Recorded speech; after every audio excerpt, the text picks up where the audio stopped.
दिल्लीच्या जंतर मंतरवरती सलग 36 दिवस चाललेलं आणि देशभराचं लक्ष वेधून घेतलेलं कॉक्रोच जनता पार्टी म्हणजे सीजेपीचं विद्यार्थी आंदोलन संपल्याचं आपल्याला वाटत होतं. शिक्षण मंत्री धर्मेंद्र प्रधान यांच्या राजीनाम्यानंतर आंदोलन शांत झालं, विद्यार्थी आपापल्या घरी परतले असा सर्वांचा समज होता. पण खरं आंदोलन बहुधा आता सुरू होत आहे. गेल्या 24 ते 48 तासांमध्ये या आंदोलनाशी संबंधित अशा अनेक घडामोडी घडलेल्या आहेत ज्यांनी देशाचं राजकारण आणि कायदेशीर वर्तुळ हादरवून सोडलेलं आहे.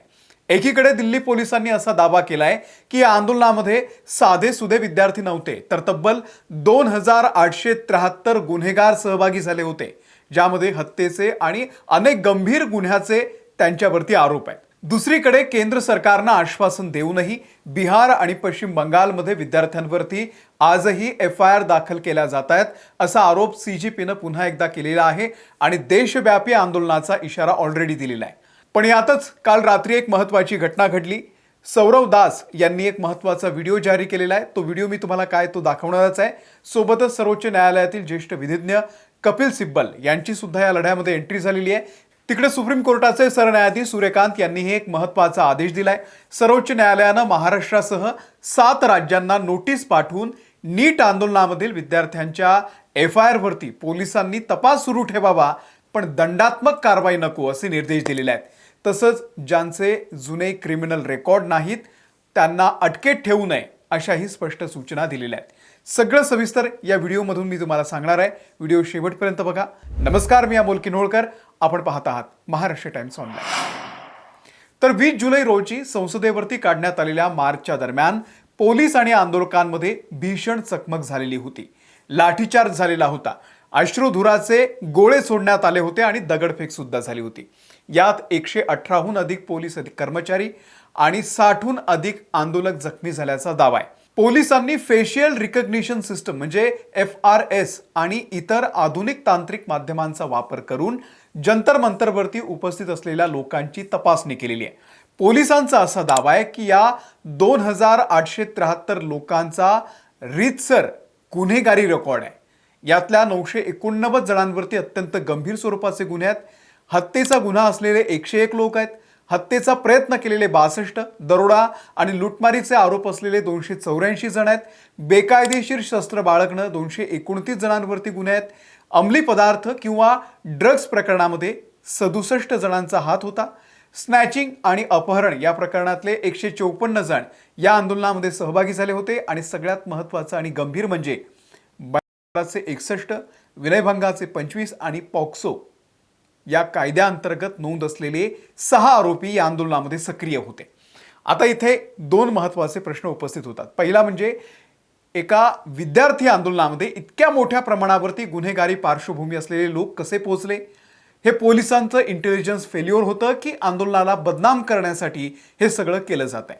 तिकडे याच मुद्द्यावरून सुप्रीम कोर्टामध्ये सुनावणी पार पडली. सरन्यायाधीश सूर्यकांत यांनी दिल्ली पोलिसांकडून करण्यात आलेल्या लाठीमाराची गंभीर दखल घेत महत्त्वाचे आदेश दिलेले आहेत. दिल्ली पोलिसांच्या लाठीमाराची चौकशी करण्याला आणि जबाबदारी निश्चित करण्याला न्यायालयानं परवानगी दिलेली आहे. तसंच सर्वोच्च न्यायालयानं महाराष्ट्रासह 7 राज्यांना नोटीस पाठवून नीट आंदोलनामधील विद्यार्थ्यांच्या FIR वरती पोलिसांनी तपास सुरू ठेवावा, पण दंडात्मक कारवाई नको असे निर्देश दिलेले आहेत. तसंच ज्यांचं जुनं क्रिमिनल रेकॉर्ड नाही त्यांना अटकेत ठेवू नका अशाही स्पष्ट सूचना दिलेल्या आहेत. आता दुसरा भाग, विद्यार्थ्यांनी आणि सीजेपीनं केंद्र सरकारच्या एका ठोस आश्वासनानंतर आपलं आंदोलन मागे घेतलं होतं. आश्वासन काय होतं? तर कोणत्याही आंदोलकावरती, मग तो कोणत्याही राज्यातला असो, कोणत्याही कायदेशीर कारवाई किंवा FIR दाखल केली जाणार नाही. पण आंदोलन संपताच वास्तव मात्र वेगळंच आहे. सीजेपीचे प्रवक्ते सौरव दास आणि आशुतोष रांका यांनी आरोप केलेला आहे की सरकारनं कराराचा भंग केलेला आहे. बिहारच्या पटना, सिवान, छपरा आणि पश्चिम बंगालच्या कोलकात्यामध्ये पोलिसांकडून विद्यार्थ्यांवरती कठोर कारवाई केली जाते. कोलकात्यामध्ये 11 जणांना अटक करण्यात आलेली आहे, ज्यांच्यावरती गुंडा ॲक्ट सारखे कठोर कायदे लावले गेलेले आहेत. बिहारमध्ये तब्बल 5000 अज्ञात लोकांवरती अत्यंत गंभीर गुन्हे नोंदवण्यात आलेले आहेत. सीजेपीची कायदेशीर संपर्क अधिकारी रत्ना सिंग यांनी स्पष्ट सांगितलेलं आहे की राज्य पोलीस विद्यार्थ्यांची धरपकड करते आणि त्यांच्यावरती खोटे गुन्हे दाखल करून त्यांचं भविष्य उद्ध्वस्त करण्याचा प्रयत्न करते. आणि याच पार्श्वभूमीवरती सोमवारी संध्याकाळी CGPनं एक पत्रकार परिषदेमध्ये स्पष्ट इशारा दिला की जर सरकारनं दिलेला शब्द पाळला नाही तर दाखल केलेले सर्व गुन्हे मागे घेतले नाही तर आम्ही देशव्यापी आंदोलन पुन्हा एकदा सुरू करू। CGPच्या या पुनरांदोलनाच्या इशाऱ्यानंतर केंद्र आणि राज्य प्रशासनामध्ये प्रचंड धावपळ उडाली। सोमवारी संध्याकाळपासून सुरू असलेले हे नाट्य मध्यरात्री एका अत्यंत महत्त्वाच्या वळणावरती पोहोचलं। सोमवारी मध्यरात्री 1 वाजता CGPच्या अधिकृत हँडलवरून प्रवक्ते सौरव दास आणि रत्ना सिंग यांनी एक व्हिडिओ प्रसिद्ध केला। या व्हिडिओमध्ये त्यांनी एक मोठी अपडेट दिली। सौरव दास यांनी सांगितलं की CGPच्या इशाऱ्यानंतर दिल्ली पोलिसांचे उच्च अधिकारी आणि सरकारचे प्रतिनिधी तातडीने त्यांच्याशी चर्चा करण्यासाठी आले।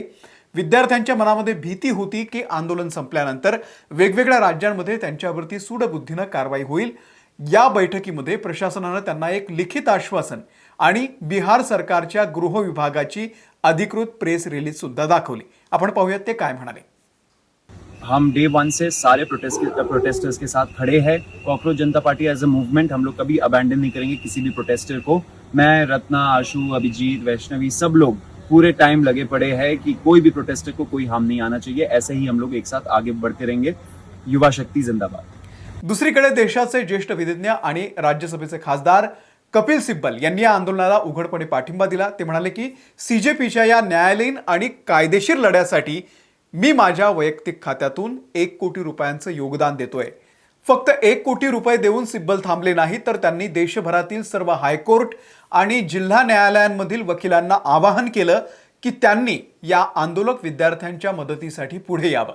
कपिल सिब्बल यांनी स्पष्ट शब्दांमध्ये सांगितलं की राज्यघटनेनं नागरिकांना शांततापूर्ण मार्गाने आंदोलन करण्याचा अधिकार दिलेला आहे।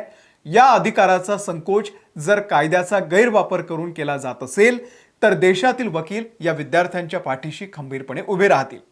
आता या वादाचा सगळ्यात महत्त्वाचा पैलू दिल्ली पोलिसांच्या सूत्रांनी दिलेल्या माहितीनुसार जंतर मंतरवरील 36 दिवसांच्या आंदोलनाच्या दरम्यान आणि आंदोलनानंतर सोशल मीडियावरती विशेषतः इंस्टाग्राम, यूट्यूब आणि एक्सवरती पंतप्रधान नरेंद्र मोदी आणि इतर वरिष्ठ मंत्र्यांच्या विरोधात आक्षेपार्ह, अभद्र आणि वादग्रस्त पोस्ट, रील आणि कमेंट शेअर करण्यात आल्या होत्या।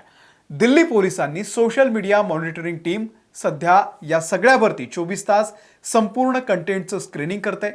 पोलीस आता सर्व सोशल मीडिया प्लॅटफॉर्म्सना म्हणजे गुगल, मेटा, एक्स यांना कायदेशीर नोटिसा पाठवण्याच्या तयारीत आहे।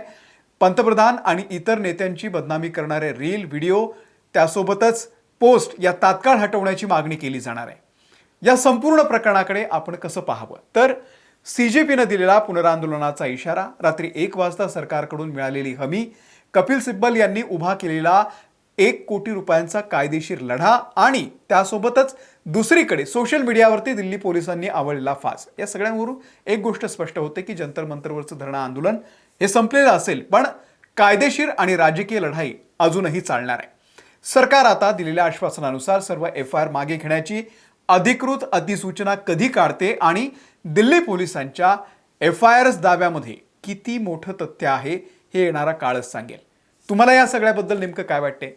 विद्यार्थी आंदोलनामध्ये FRS यासारख्या तंत्रज्ञानाचा वापर करून गुन्हेगारांची ओळख पटवणं योग्य आहे की हा आंदोलनाला बदनाम करण्याचा एक प्रयत्न आहे आणि राज्य सरकारने आंदोलकांवरील गुन्हे मागे घेतले पाहिजे का? तुमचं मत खाली कमेंट बॉक्समध्ये नक्की कळवा। व्हिडिओ आवडला असेल, माहितीपूर्ण वाटला असेल तर इतरांना शेअर करा आणि आमच्या महाराष्ट्र टाइम्सच्या YouTube चॅनलला सबस्क्राइब करायला विसरू नका। धन्यवाद।